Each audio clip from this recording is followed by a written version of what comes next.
I ain't got much left in the tank tonight, folks, but what I got, I'm giving to you. Welcome to the Road to 40. I'm Jason Oliveira, and I'm incredibly sick. Not as sick as I have been in passing years, but sick to the point where it just sucks. I hate when I can't go into work when I'm poor and I need money. And I hate when I have a lot that I have to get done. Carol's birthday is Saturday, so I've been doing a lot for that, like through the sickness. And then she comes home, and I think she's getting a little stressed that I've been sick, but I can't help it. Like, I'm trying to cover it. I'm trying not to cough, too, because when I get coughing, forget about it. I'll have to stop rolling it. So, needless to say, this isn't going to be a super long night. But I wanted to talk about, I've been watching a show, called Dual Survival. I really like survival shows. I like reading about survival. I like learning primitive skills. I'm not good at any of them. Could I survive in the wild? Around here? Maybe. In the desert? I don't know. I mean, I know how to now. Like, after watching these shows. I know it sounds silly, but if you read books about it, too, especially like Foxfire and stuff like that, it's exactly what they're doing. It's not like they're faking it. And I used to think, well, they got a whole camera crew with them. What happens when they come up on a lion or something like that? That's fake. But they do a documentary, not a documentary, but it's like the beginning of the end of the beginning type episodes for one of the characters, and or not characters, I should say, one of the people on the show, the survivalists. And it actually does go, and they talk to all the crew and the cameramen and the boom mic operators and the producer and, director.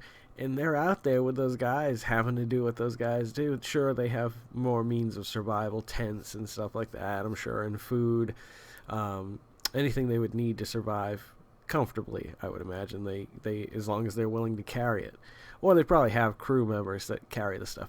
But it did go behind the scenes and talk to the guys, and they showed them, like, doing the things, and it's pretty neat. And there's a scene where I've never been comfortable with killing animals, especially not in a not a survival situation, but a presented survival situation. But they kill a wild boar on one of the episodes, which I think died unnecessarily. However,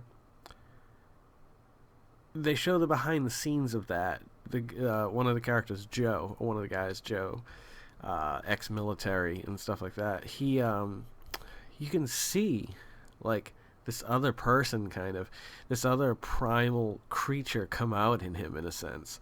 And I think that's true for some people. Like, well, I think for everyone, but I think some people can control and handle that side of themselves, and other people can't. And to see that, like, I've felt like that before, but, like, he's literally killing something. I've never felt that way before, because I couldn't kill a fly. Maybe a fly. I don't know. But the show underwent some changes. Like, the first season were two survivalists, Dave and Cody. And they obviously opposing views on things. It's reality TV. And I'm not a huge fan of reality TV, but I really do like the survival shows. I'm sure you've all got your little niche that you like as well. Maybe it's singing. Maybe it's dancing. Maybe it's the Kardashians. I have no idea. But I dislike, generally, reality TV. I remember when it first started, like the whole Real World, when that came out around 91, 92. And that was interesting. It was an interesting concept to try out. And I think they successfully pulled it off. But I think that was the very first test run at it. I don't know how much of it really was real. But from that day forward, I think its success led to more reality shows, because it drew in the ratings, and that's how you get advertisers, and that's how you make money. So, but these I like a lot, and I love Les Stroud. His show is very much more independent, though. I think he has a lot more control, because it's just him and his cameras. Bear Grylls, very skillful individual, but I think I've never been a huge fan of his show. He seems like a really nice guy, though. So I'm not holding anything against him. I just don't know how much actually really happens on the show and how much is staged to show how you would. And if they just said that, I'd be fine with that. But the really funny episode was the one he did with Will Ferrell. If you get a chance, you should check that out because Will Ferrell's a funny guy, I think.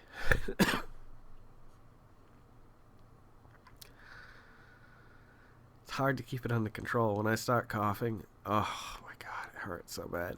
It's only gotten worse the last 3 days. I'm hoping this is it, though. I'm hoping tomorrow morning I feel a little bit better.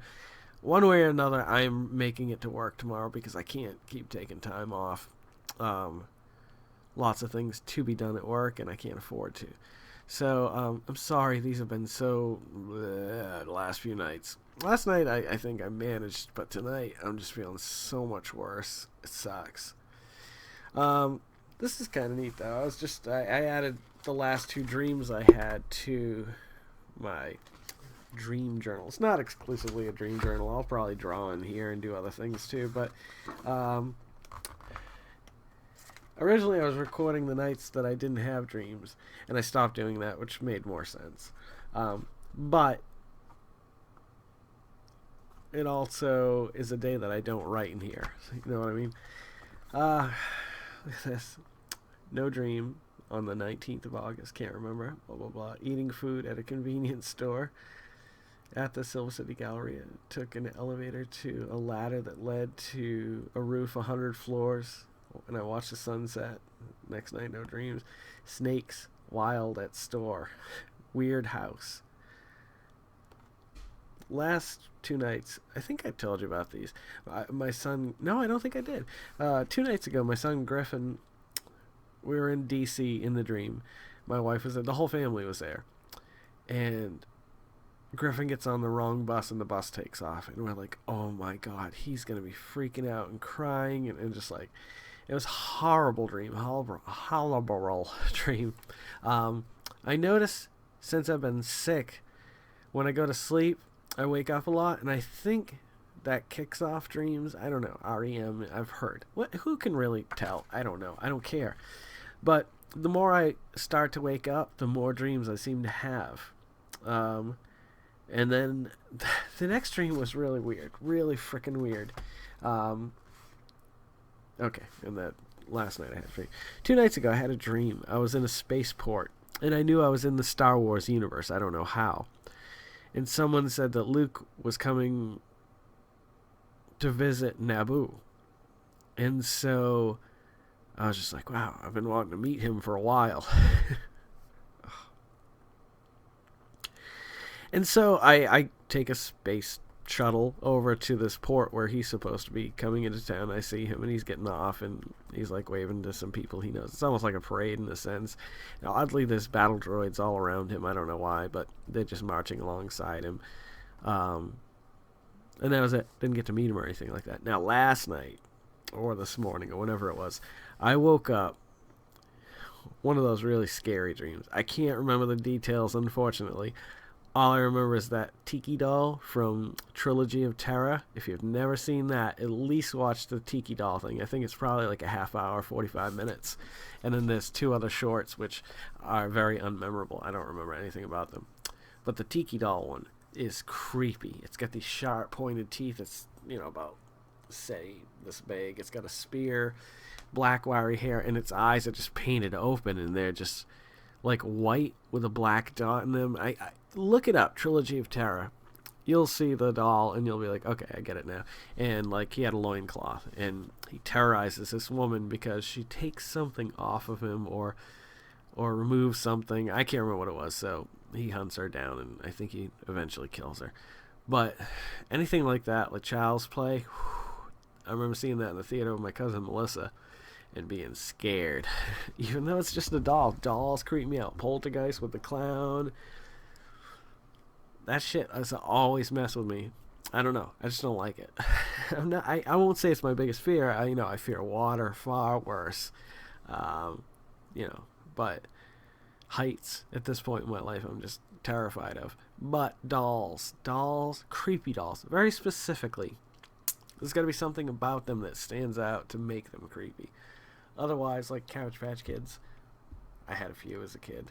I still have them, actually. Clifford Benedict. Lizette Carlotte. Oh, and then I discovered you could rename them. My third one was a preemie, a black preemie, named Michael Webster Jackson, Lionel Webster Jackson, because I loved at the time Lionel Richie, Webster, and Michael Jackson. So my third Cabbage Patch Kid was a black preemie named Lionel Webster Jackson. It's a little fact I don't think I've shared with many people in my life. I'm glad that I could share it with you tonight. I'm glad that we had a few minutes here.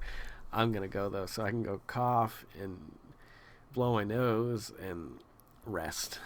You guys, thank you for always coming back. It means a lot to me to see you guys.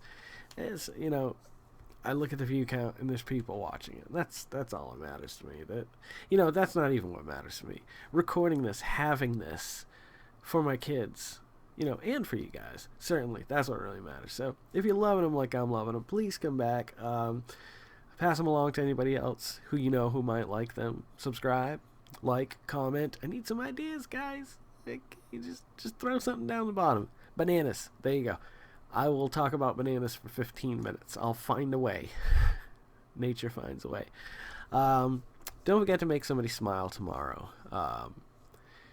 Make yourself a better person tomorrow than you were today, tomorrow. And let's make the world spin a little bit happier together. You guys are the best. Thank you very much, and I'll see you a little bit further on down the road. Hopefully feeling a little bit better tomorrow night. Take care, guys.